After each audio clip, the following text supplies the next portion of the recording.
I think that Tenet. Well, hold on. Before I get to that, I think that one of the most genius things that the MCU did was do the 5-year jump between Infinity War and Endgame. I think that by doing that, they set up so much potential for so many cool stories just within that 5 years if they really want to go. Sorry, my girlfriend's just like yelling in the background. Jeez. Sorry about that. Yeah, there's just a wealth of content that can go down in that 5 years. Like, I would love to see like an Iron Man 4 that focuses on those 5 years. They could do Black Panther 2 that focuses on Okoye in those 5 years. They can do like Ant-Man, basically what he was doing those 5 hours. Like, really smart move on their part. They can go back and just kind of pay attention to what everybody was doing. And it's interesting because they were saying how going forward, they were going to stop having like linear storytelling. And I think that's because they might actually go back to that little 5-year time period. Or at least we should get like a TV show or like some beignets about it. It's just it's a missed opportunity to really, I wouldn't say miss, but I think it'd be really cool for them to do that. That's just like I said. Anyways, this is my live show where I go live and I talk about like music and movies and all kinds of cool stuff like that. And then also we kind of talk about music and rap shit, and I kind of talk shit. I'm a little scatterbrained. Had a long day yesterday. Was up early this morning taking my son to school. I'm not even wearing a shirt right now. I just do want a jacket. So if I look kind of a little bit more disheveled than usual, that's why. Also, the reason why I do these live shows is because I want you all to donate to my film called The Bond. There's a link in the comment section. Go there, drop a couple bucks, get us some pizza, get us some hot dogs, I don't know, some corn, I don't know. But that's where the money's going to go towards, just feeding the team. So, before I talk about y'all's music, I want to talk about the movie Tenet. Warner Brothers just came out recently and they said that Tenet was a success. I have to check the exact numbers, but I think the film made something around $400 million off of a $200 million budget. That's not including marketing, obviously. But they made their money back. And honestly, it's hats off to Christopher Nolan for being like, fuck it, dog. I need this movie to be seen in theaters. I went to go see Tenet in theaters because I knew that's how it was meant to be consumed. And I really think that it would have squandered the effect of that film if they decided to put it out in any other format. First, I should say. With that said, like, I do definitely think that Tenet is the end of an era. I think we might be done with big cinematic blockbusters, at least for the time being. No more Endgames. No more Christopher Nolan crazy explosion movies that are loud as fuck. No more of that. At least not for right now. And this is interesting. This is kind of supported by the fact that Disney just came out and said, like, yo, we're not really going to be focusing on theater anymore as much. We're going to be focusing on our streaming and all that stuff. And then Viacom came and said the same thing. The industry is shifting. And this is a very prime time for independent filmmakers, independent TV, any creators that are in the independent network. This goes for music and film. This is prime time for you to get on. And when I mean by get on, I don't mean blow up and have a show on Hulu, but maybe. But what I mean is that this is a really good time to cultivate your fan base, because right now, like, content is being consumed at a crazy, crazy rate, especially this pandemic. Netflix can't keep up. That's why Netflix upped their budget, upped their price, because they simply just can't keep up right now. You guys, we all are just watching everything on Netflix, and all the good content is being consumed, and we want more, like, immediately. And in order for them to achieve that, they have to go and, you know, raise the prices on their stuff so they can go drop billions of dollars on Bright 2 or whatever the hell they're making. And with that in mind, it's one of those things where if you're an independent filmmaker, or if you're an independent artist, a musician, creative in general, and you're able to tap into your fan base, bruh, the sky is the limit right now. I have a homie who just decided to release his music independently through his website and on Bandcamp, selling vinyl. He hit me up and was like, bro, like, I made more money than I've ever had in my career just doing it that way. Like, I avoided the Spotify, I avoided all all the iTunes and all that stuff. I just put up on my website, and people will find it. Like, if your fans are out there, they will find your music, and they will find your movies, they will find your films, they'll find your YouTube videos. It might take a while, and I think that's the biggest issue that people have, is that a lot of people, they want immediate results, right? They want to see those numbers go up as soon as you drop it, right? But if you're out here cultivating a fan base that's true to you and true to what you're doing, you will be successful. I'm telling you. I am telling you. And the reason why I think a lot of artists don't put out content, kind of segueing into this next topic, is the fact that they're afraid that it's not going to resonate. And I think what's fucked up is that I blame social media, I blame YouTube, I blame the perception, Spotify, the less than 1,000 on Spotify, that fucks up a lot of people mentally. The idea that we have to chase these numbers, right? The idea that, like, oh, when I drop, I gotta do 10,000 views or whatever the fuck, you know what I'm saying? Like, you can't really operate, I mean, especially if you're, like, not on a major record label and that shit doesn't matter. Like, you're not BTS, right? I say BTS because if you're aware of how that works in K-pop, like, if you're signed to a K-pop label, they give a big fuck about those numbers, like a massive fuck, to the point where it's like, if X artist doesn't do these numbers out the gate or whatever the fuck, then they get dropped or they get shelved. Like, it's that simple. Like, there's no, like, if, ands, or buts about it. They don't fuck around over there on all these record labels in the K-pop world. And so the gravity of the matter is that because of things like this, because of the perception, like, oh, I have to have mad numbers, I gotta have 4,000 views, or I failed, or I have to have 8,000 likes on this next post, or I fail. That's why y'all ain't putting out your shit, right? Because you're afraid that when you drop it, no one's gonna listen to it, right? And I understand that, but you gotta get that shit the fuck out your head, dog. Like, just assume that you are not gonna blow up. Just assume that. Like, if you just approach this with, like, a very low expectation, doing this for the art and the love, I do this because this is my story and I want to tell it, like, you will always be happy with what you do, right? But a lot of people, and I have a lot of conversations with you motherfuckers, you guys have this perception that you need to get on, right? That, like, oh man, I need this album to drop hard and I need it to blow up, and yeah. And it's like, bro, I say this in most of my motivation videos, there are 40,000, probably more, we'll probably say 50,000 songs being uploaded to Spotify every single fucking day. So unless you're putting thousands of dollars into marketing and campaigning and advertising and all this shit, you're going to have a really hard time getting on, right? Unless you have a major record label behind you, or unless you have, like, a whole ass team that's willing to go on the grind for you, which is possible. But a lot of these people that I know are just, like, doing it on their own, like solo shit. And if you're out there doing it solo, that's fine. But what I'm saying is that the best way to really get it popping, quote unquote, is to feed your fucking fans. Give your fans what they want.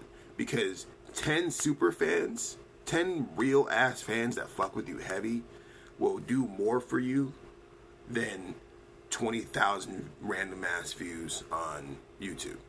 I will repeat that because I see more people popped up. 10 super fans. I'm talking 10 fans that will go to all your shows, buy all your music, buy all your merch, share your posts, all that shit.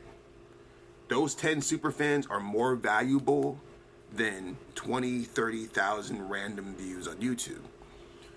Why? Because these fans will tell their friends. This is known as the 1,000 fan theory. I think I've talked about this before in my morning motivation videos, but this is not morning motivation, so we're talking about it again. 1,000 fans, right? You start with 10. 10 people that really love your shit, and you give them the world, basically. Hell, I'm about to go drive across town right now to a fan of mine who just dropped $80 on some artwork from mine. And not only that, I'm going to give this person some CDs, I'm going to give her a t-shirt, I'm going to give them stickers, I'm going to give them buttons, I'm going to feed them. I'm going to make them feel valued. I'm going to give them what they want. Because at this point, they've already spent over the threshold that I need to be for my fans to spend. If you get one fan to spend $100 a day, or sorry, not a day, a year, I'm sorry, You get one fan to spend $100 a year, right? $100. Not a lot of money, right? You get 10 fans, that's $1,000. That's rent. You know what I'm saying? That's a couple light bills, right? Tell your fans, those hardcore fans, to spread the love. I do this all the time. Like, and this is a part of the reason why I also do I don't like leak my music, but what I do is I give people an early look at my music. Like, I have this album that I'm working on right now called, but it's coming out here soon. And when the album comes out, it's going to be out. But in the meantime, a really good way for me to cultivate my fan base is to let these motherfuckers hear it, right? Like, ask people. You'll see my posts. I'll be like, hey, like, I'm going to choose 3 random ass people who like this post or make a comment on this post to hear my album that no one else has ever heard before. Now, this is kind of a crapshoot because sometimes I randomly pick people and they'll listen to my music and they won't reply back at all whatsoever. And that's fine. But then sometimes I'll randomly pick somebody and I'll send them the music and they'll be like, bro, you chose me? Okay. And they check it out and they like it. Maybe they love it. And what I just just made a new fan. They might not be in that true fan category yet, like that $100 fan, but they're in that stratosphere, right? And the idea is that now they're interested. If I decided to like not put out anything at that point, like after that, because this album's not coming out for another 6-7 months, at least in my mind. It might come out earlier, but at this point, we're not putting this album out until next May.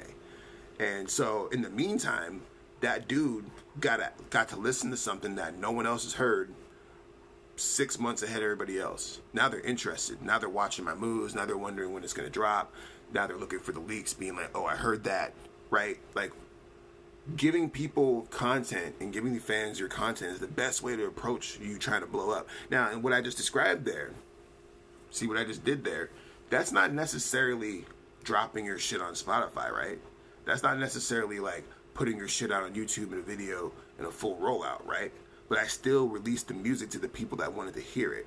If your goal is to make new fans and get to that 1,000 fan area, right? The best way you can make new fans is to ask your current fans to get you new fans. It's the best way you can do it.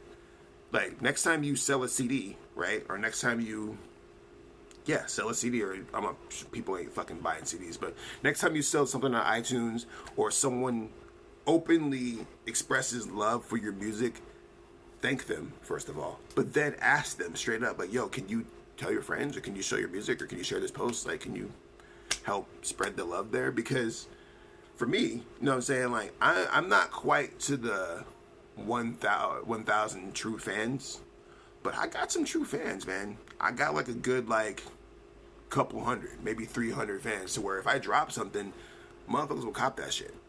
Now, I should be more active about this because I have a lot going on. You know, I'm making movies and shooting videos and all kinds of shit. But for me, what I should be doing more often, and I'm going to be doing this over the next 6 or 7 months as I gear up for this album, is reaching out to these fans and being like, yo, like, here's a free t-shirt. Here's something. Because these motherfuckers, these 300, 400 fans that fuck with me super heavy, that will cop Arizona Kanye on the drop, they've paid my rent. You know what I'm saying? They've gotten me new clothes. They've given my kid apples. You know what I'm saying? They've gotten me through times where I needed to eat and survive. And because my fans respect my music and respect me so much that they were willing to give me money, is the most important thing that you can have, are those true fans.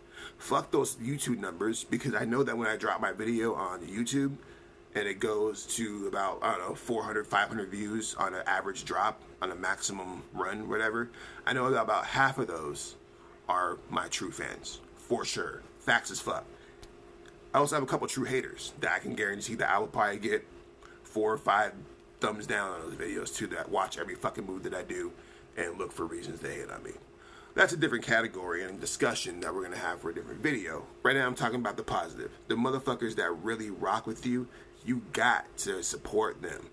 Stop starving your fans. I know dudes who are sitting on amazing music right now that are just like, I don't know, I gotta make sure it comes out right. And I get it, because someone who is a high concept type of dude that makes music and albums and videos and movies in a way that that's all about the story, I believe presentation is extremely important.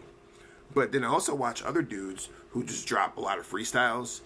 They do verses over other beats. They might just talk to their fans. You have to give them something, right? Especially if they're there for the music. Some of these people aren't there for the music, right? Some of these people just like you. Some people just want to hear you, and maybe they like the way you dress. Maybe they like the way you do your makeup if you're a female, right? Like, there's other ways to cultivate your fan base, but you can't starve them. You can't just be like, well, I'm going to go in the studio for 3 years and work on my album, and you might see me at a show. Like, no, dog. Like, one of the reasons that I'm quote-unquote popping out here in Arizona is because I'm active as fuck. You will always see me doing something. Like, whether it's TVs, movies, shows, rap, albums, EPs, Arizona Kanye 1 through 3, this next album, whatever. I'm constantly working on something. I'm constantly trying to stay in your face for 2 reasons. One, my true fans love that shit. And I'm not talking about old nigga X over here that's be hating on every single post I'm doing. I'm talking about my true fans that rock with me, that do wake up every morning and go check my page and see what I posted the day before. Things like that. I know about this because they come and they tell me. They say, dude, you're the man. I love your posts, yada, yada, yada. And that's when I'm like, yo, you were getting closer to that stratosphere of true fans.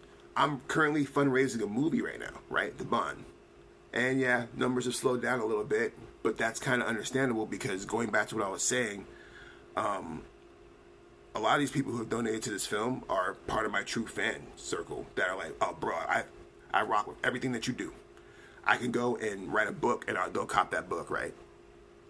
I can go and do whatever. I have a couple of those, and those are the people that you gotta care about. Like I said, I'll watch your video, but I'm not a true fan of your shit like that. You know what I'm saying? Like, I'm not out here like, damn, I wish that next blah, blah, blah little hoo-hoo would drop, right? Like, it might pop up on my timeline, and I might click on it, and I might give it a view. Hell, I might even give it a like, right? But for most people out there, that's about as far as it goes. I am barely a true fan of anybody. And that's because I'm an artist, and I'm jaded. I have a little bit of hater in my blood. Is what it is. But I am not really like a true... There's like very few artists out here locally in Arizona that I am true fans of. It's like Marley B, who's like my little brother. I would cop anything that he drops, for sure, 100%. I'm not going to list them all. But that's just a prime example of somebody who I consider to be a true fan of. And I would drop X amount of dollars on his merch or his t-shirts or whatever, you know what I'm saying, et cetera, so forth. So I know that it works both ways to where, and he puts out music. This dude's dropping single every 2 weeks, and he's been dropping mad heat all year, and I've been just loving it. Like, as a fan of Marley B, I've been eating. You know what I'm saying? I'm like really happy that what he's doing right now, dropping dope videos, et cetera, so forth. And the thing about it is that all that dope music that you're sitting on, if you're dope, you can always make more. Right? If you're dope as fuck, it doesn't really matter. And this is what bothers me of like top tier producers like your Dr. Dre's. You know, Dr. Dre's sitting on God knows how many songs. But being a perfectionist is kind of like the opposite of being an artist. And I probably should have led this video with that because that's actually the stronger point of this is that art is not perfection. Art is not perfection. In fact, the imperfections, the struggle, the growth, the process, the failures, and the missteps, that's what makes art beautiful, dog. That's like the true essence of what art is. And I like to once again compare rappers to the Renaissance era, right? Like Renaissance era, painters, rappers. For some reason, I have a very intrinsic connection to these two. But if you do a lot of research on a lot of these painters in the Renaissance era, and I'm not talking about like the top tier Michelangelos and the Raphaels and all these people. I'm talking about like independent painter X during the Renaissance era, right? Independent painter X didn't get it popping until probably really late in his life. Or independent painter X wasn't even discovered until after they died. But the only reason they were discovered is because they put that shit out. Knock on wood. What happens if you die today? Right? All those songs are just sitting on your hard drive. I think about this shit all the time. And I had this conversation with my engineer Fonz and then my homie Joey the other day about how this is the first point in my career where, besides this next album I'm working on, I don't have a backlog of songs that I'm sitting on. I dropped all these Arizona Kanye's just so I can get this music out and get these verses out, because I was sick of fucking sitting on them. And yeah, whatever, they did what they needed to do, right? Like, they fed my fans. My fans were happy about them. Did I make more fans? Sure, I made a couple, but I fed my family, right? I fed the people who fed me, and they're happy about that. Now I'm working on this incredible ass album. I don't have to worry about these other songs in my backlog. Like, it's always forward, and it feels really, really good. And I already know that I'm capable of making more dope shit. Like, I'm an artist. I've been doing this since I was 14 fucking years old. Like, this is my life. Like, I can always make another dope song. I can always make another dope video. I can always keep going. But what I don't have a lot of is time. So if you're out here trying to get it on and get it popping, you need to start dropping all that shit that you got. Those 45,000 songs you got on your hard drive, you need to put them shits out, bro. What is you doing? What is you doing? Now, if you're working on some type of like classic album, a la Busta Rhymes' Extinction Level Event 2, which is a fucking fantastic album if you haven't heard the album yet, after this stream, go listen to it. I was going to tell you, go listen to it right now, but after this stream, go listen to it. It's a fantastic album. It's great. But some of these songs that Busta Rhymes was doing, he's been working on for 11 fucking years. Some of these songs are old as shit. They're great. They're amazing songs. But also think about this. Busta Rhymes is a top tier artist. He's one of the greatest rappers of all time. So it's a little bit different because he has the luxury. Daytona. That's the theme behind Pusha T's album Daytona. Because, watch, time. You got it. Busta Rhymes has that. He can take 11 years and make a fucking album, right? He has well over 1,000 true fans, right? Like, he's good. Busta Rhymes is good. He has put in the work to get to that point. But there was also a point in time when Busta Rhymes was all up in your fucking face, and you couldn't escape him, right?